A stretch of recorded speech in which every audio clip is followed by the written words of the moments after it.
Why is America falling?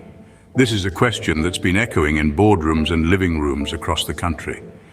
It's a question that's been prompted by recent economic indicators and business trends.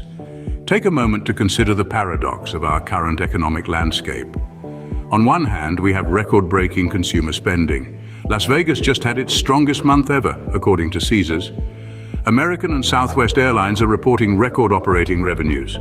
McDonald's and Chipotle are beating earnings expectations, barely flinching at the prospect of higher prices. Meanwhile, Airbnb and Cedar Fair are celebrating record quarterly revenues.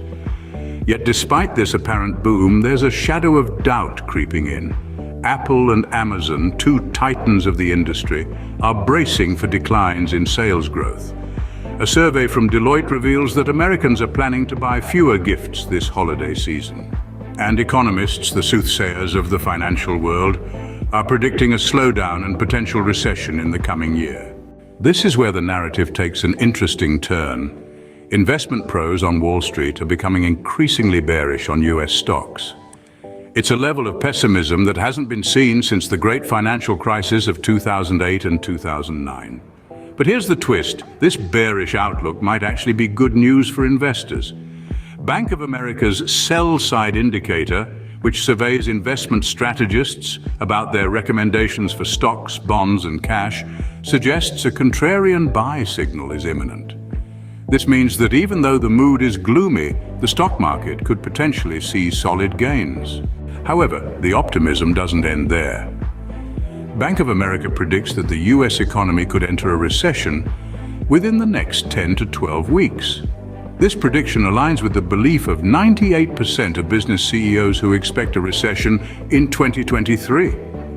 They point to several indicators like an inverted yield curve, a 40% decrease in oil prices, a 10% decline in bank stocks, 3 consecutive months of decreased ISM manufacturing new orders, and a significant decrease in home sales and prices.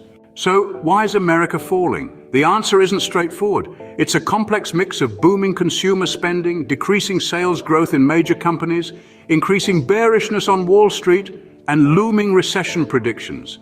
In summary, the current economic climate is a paradox. On one hand, we're seeing record-breaking consumer spending and potentially profitable contrarian signals on Wall Street. On the other hand, we're witnessing a decrease in sales growth from major companies, a bearish outlook on stocks, and predictions of an imminent recession. This is a story of a nation at a crossroads, where the path to economic growth is as uncertain as it is exciting. It's a story of an economy that's as vulnerable as it is resilient, and it's a story that's still being written. As we navigate this complex landscape, one thing remains clear: America's economic future is anything but predictable.